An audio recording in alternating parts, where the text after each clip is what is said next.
This is the third machine translation and multilinguality session. And this session consists of 4 short papers.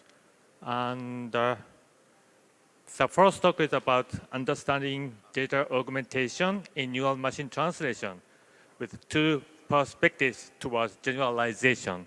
This is presented by Guanlin Li. Good afternoon, everyone. I'm Guanlin from Harbin Institute of Technology. You can call me Epsilon for simplicity. And this is a joint work while I was interning in Tencent AI Lab with Nomao Liu. This is our initial attempt to understand DA. Should be criticized a lot. So let's get started. As a well-known fact, data augmentation is very effective in promoting performance of an NMT system. And many different DA methods are proposed separately without sound understanding of their intrinsic mechanism. So basic research question is, can we characterize them under a unifying framework for in-depth study or empirical comparison? This is our initial ambition about this work. However, things worked out a little bit differently.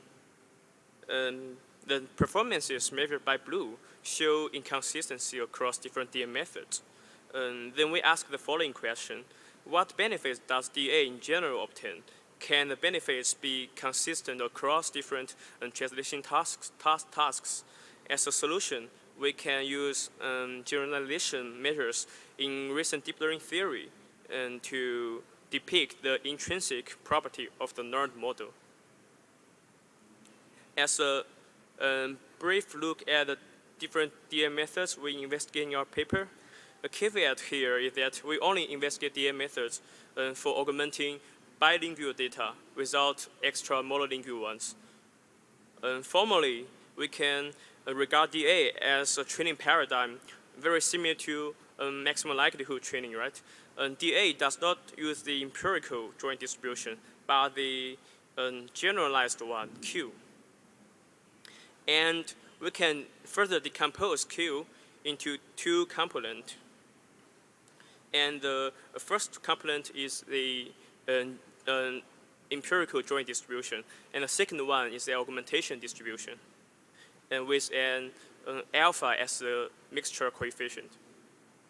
So then the objective function becomes equation 4, and based on which we can identify 2 factors for our fair experiment. The first one is the number of mini-batch SGD updates over the original training pairs. And then the second factor is the interpolation coefficient alpha, which controls the frequency of learning from the original data and the augmented data. We investigate 5 DA methods in our paper, and RAMO, which augment only the target side by randomly replace some words, and switch out, augment both the target and the source side. Self-training, fix the source side and use a forward NMT model to generate the target side. And target agreement, which is very similar to ST, but use a right-to-left decoder to generate the target side. And back translation, as you know. Here is the generative story of different DA methods. And you can note here the DN and KN, which means data noising or knowledge distillation. So for RAMO and SO, they are just putting some random noises into the source or the target. And for others, they are using a well-trained model to generate the pseudo training pairs. For the experiment settings, we use 3 different sized benchmarks. We use transformer from FAIRSEQ, and we strictly follow the 2 key factors I mentioned above. And so here is the blue performance. If we follow the aforementioned category, RAMO's SO belong to data noising and others belong to knowledge distillation. We can find that somehow knowledge distillation are a little bit better than data noising. Since we are more concerned about the cross-task consistency, we use a measure named Kendall's coefficient of concordance to measure the similarity of different ranks among the DA methods across different translation tasks. And here is the CTC value with respect to blue. It's a very weak consistency, right? So the reason might be blue is not quite a reliable metric. The second reason might be blue is only calculated on a small test set, which might lead to some larger variance conclusion. The third one is blue is extrinsic, which cannot open the properties of the learned model. So the solution is to use some intrinsic measures that can calculate on much larger training samples to reflect the essence. So we have surveyed several intrinsic measures. The first one is norm-based complexity measure, which do not show much regularities in our initial experiment. The second one is Hessian-based local minima flatless, which is very computational hard to compute. The third one is sensitivity, and the fourth one is margin. And we find the last two ones are much easier to calculate and still make sense. For the input sensitivity, it's defined as the expected gradient norm of the loss function with respect to the input. Since for an NMT, the input is discrete, so we compute the continuous embedding to accept the gradient. But in our initial experiment, we still find the average sensitivity on each source token still show not very good consistency across different tasks. So we think the reason might be because NMT is in a discrete domain, right? We should calculate the perturbation in a discrete manner. So we use a k nearest neighbor of each source tokens and average the gradient among those nearest neighbors. And this gives us a little bit better consistency with respect to blue. And DA can reduce sensitivity in general. The data noising category reduces more than the knowledge distillation category. And this plot is about the average source token frequency being by the average delta source token level sensitivities with respect to the baseline.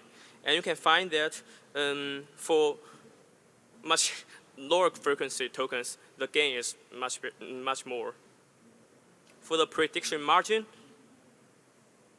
so here is the ranks with respect to the margin measure.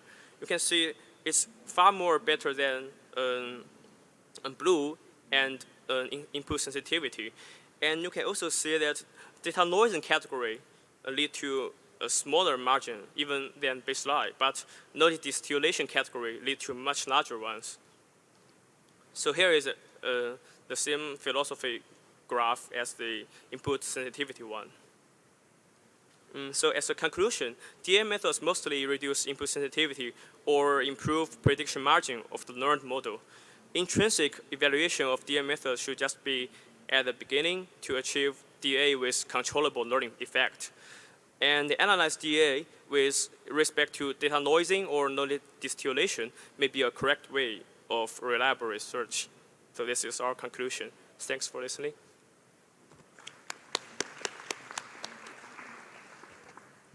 Okay, so I think we have 2 minutes for question answer. So any comments, questions? We will pass the microphone.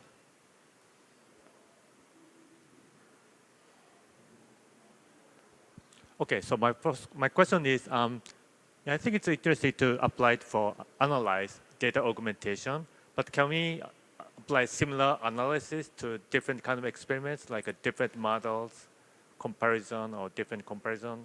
Like, no. Yeah. I have thought about that question a lot because in this project we've firstly focused on propose better DM methods to improve the performance, but we find that there are different DM methods, and we should try to evaluate them more intrinsically. This is the basic,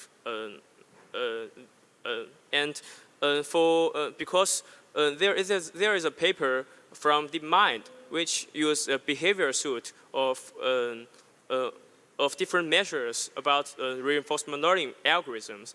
I think for our community of machine translation, we should propose such kind of behavior suite to measure intrinsically those behaviors of the model beyond blue. Yeah. Okay, thank you very much.